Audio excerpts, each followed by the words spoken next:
Seguimos un poco con las pruebas de bondad de ajuste, ¿sí? La idea es ver una prueba más que nada de manera teórica, porque esta prueba aparece un montón en la práctica, ¿sí? Y también medio que resuelve algunos problemas que tiene la prueba chi cuadrado, que es la que habíamos comentado antes, ¿sí? Las hipótesis son las mismas, lo que vamos a hacer, después hacia el final hablo más sobre esto, pero lo que vamos a hacer es pensar que en la hipótesis nula tus datos salieron de cierta distribución que vos conocés, versus en la alternativa que no salieron de esa distribución, ¿sí?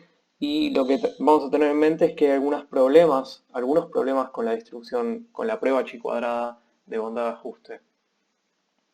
El primero es que vos necesitabas una muestra grande, ¿sí? Porque acuérdense que esa prueba, el estadístico de prueba era una aproximación, ¿sí? La chi cuadrada salía porque vos en algún momento usabas una aproximación con una normal, entonces ahí es que podés usar ese estadístico de prueba. Entonces, primero que nada, uno necesita una muestra grande para que esa prueba sea lo suficientemente buena, ¿sí? Porque necesitas que el estadístico de prueba sea preciso, ¿sí? Su distribución que sea una buena aproximación. Y el otro problema que tenés con la distribución chi cuadrada es que si la variable es continua, vos tenés que dividir igualmente a tu variable en intervalos. Si se acuerdan que habíamos hecho los intervalos de clase. Y bueno, la pregunta que surge es cómo los divido. Sí, y eso es un problema porque uno podría cambiar la forma de la tablita, así hacer un intervalo más grande y uno más chico, y tal vez eso modifica un poco el resultado de la prueba. ¿Sí? Entonces es un problema de la prueba chi cuadrada para cuando uno trabaja con variables aleatorias continuas. ¿Sí? Y bueno, esos problemas no los tiene esta prueba de acá, y por eso se usa bastante, ¿sí? Además nos sirve para una introducción para lo que son estadísticos de orden, que suena raro, pero es lo que sigue. Si vos tenés una muestra aleatoria, que son números, un estadístico de orden es ordenar a la muestra de menor a mayor, ¿sí? Entonces, eh, no sé, este es el primer elemento de la muestra, el x1 que está de este lado, el que estoy marcando ahora, que no necesariamente puede ser este es el elemento más chico de la muestra, ¿sí? El menor de todos, que no, tal vez es uno de los del medio o incluso el último. ¿Sí? Entonces, esta prueba va a usar estadísticos de orden. ¿Y qué quiere decir esto? Quiere decir que vos agarrás tu muestra y la ordenás de menor a mayor, ¿sí? Como está ordenada acá, y eso lo representamos como x paréntesis k, que es la observación que quedó en la posición que está ahí, ¿sí? Em, Bien, dado que ya tengo la muestra ordenada de menor a mayor, voy a definir la distribución acumulada muestral, ¿sí? Que es esta expresión que tengo acá que ahora interpretamos. Entonces defino la distribución acumulada muestral, ¿sí?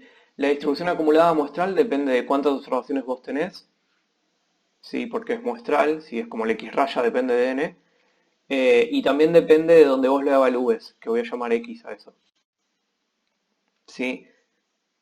Vamos por los casos fáciles. Si yo a la distribución acumulada muestral la evalúo en un número más chico que el más chico de todos, ¿sí? Que es esto que está acá, x menor al primero, entonces me da 0. Porque estoy acumulando hasta, no sé, mi variable arranca en 4, ¿sí? 4, 6, 9 vienen en ese orden.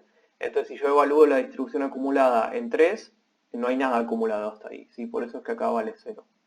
¿Sí? El otro caso fácil es el último. Si yo evalúo mi distribución acumulada después de 9, que es el último, entonces ahí ya está toda la distribución acumulada ahí. Por eso es que vale 1. ¿Sí? Y en el medio tengo una fracción. Si yo evalúo a esta distribución acumulada entre el elemento número k y el elemento que sigue, el k más 1, ¿sí? Entonces ahí tengo una fracción k sobre n de datos hacia atrás. ¿Sí? Entonces esta es una función de distribución acumulada muestral que tiene la forma, o sea, arranca en 0, en algún momento sube, ¿sí? Por eso aparece esta fracción acá, y termina en 1. ¿Sí? Bien, esta es la distribución acumulada muestral. ¿Cuál va a ser la idea de esta prueba? La idea va a ser comparar esta distribución acumulada muestral con la distribución acumulada de verdad, la que está en la hipótesis nula, ¿sí? Y si son muy distintas, rechazo. Y si no son muy distintas, me quedo con la hipótesis nula, ¿sí? Esa es la idea de la prueba.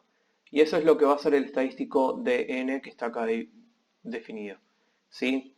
Lo leemos de adentro hacia afuera. La idea es que voy a tomar la diferencia entre la distribución acumulada acumulada muestral, que es la que recién vimos cómo era que se obtenía, y la probabilidad acumulada de verdad, ¿sí? Lo que me dice la hipótesis nula que debería ser. ¿Sí? A esta diferencia le tomo el valor absoluto porque podría ser negativa, así que tomo el valor absoluto de esta diferencia para quedarme con la magnitud, no me interesa el signo. ¿Sí?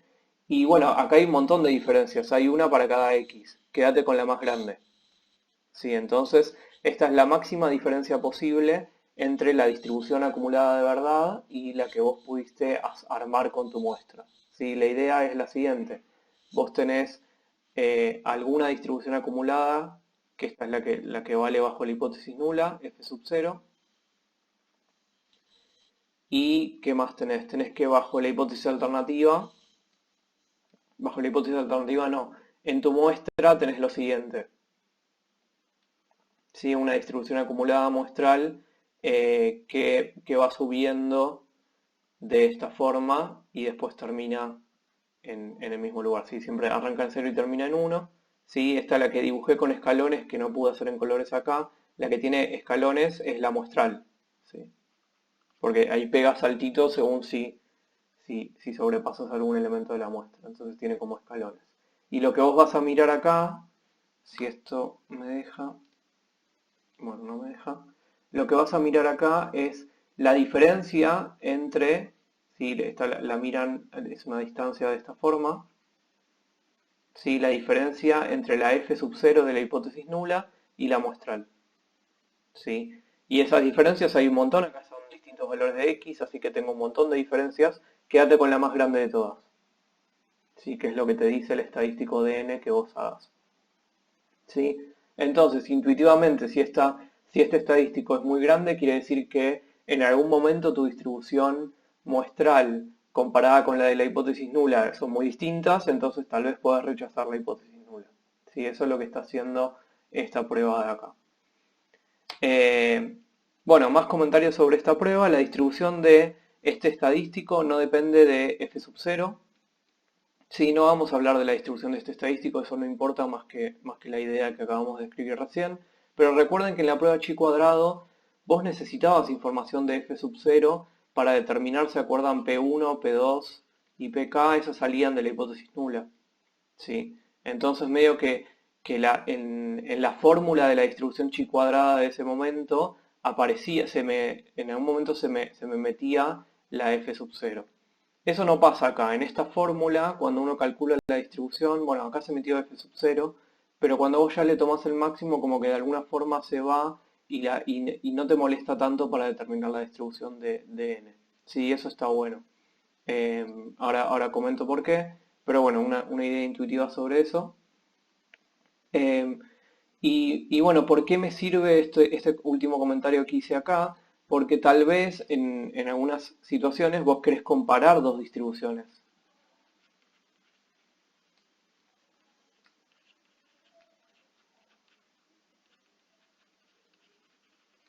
Sí, entonces, por ejemplo, yo tengo la distribución del ingreso en cierto año, ¿sí? Distribución del ingreso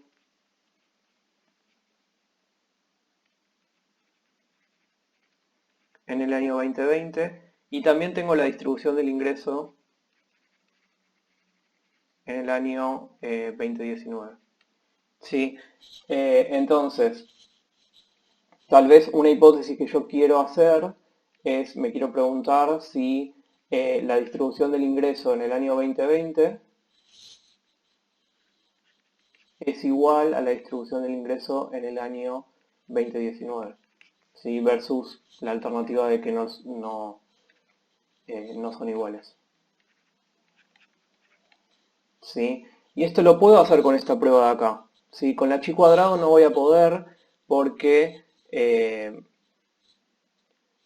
en realidad, a ver, ¿qué es lo que pasa? En la chi cuadrado vos tendrías que armar una tabla para una de las distribuciones y usar la otra para determinar los valores P1, P2 y PK, ¿sí? Pero en este caso lo que vas a hacer con esta prueba de acá, la de Kolmogorov-Smirnov, lo que vas a hacer es tomar la diferencia, la máxima diferencia que encuentres entre estas dos distribuciones muestrales, ¿sí? Lo que vas a hacer, vas a armarte una SN del 2020 y una SN del 2019, y vas a tomar la máxima diferencia que encuentres entre esas dos, ¿sí? Entonces esta prueba te sirve para comparar dos distribuciones y ver si los datos de 2019 salieron de la misma distribución que los datos del 2020, ¿sí? Y eso es algo que está bueno y que se usa bastante en la práctica.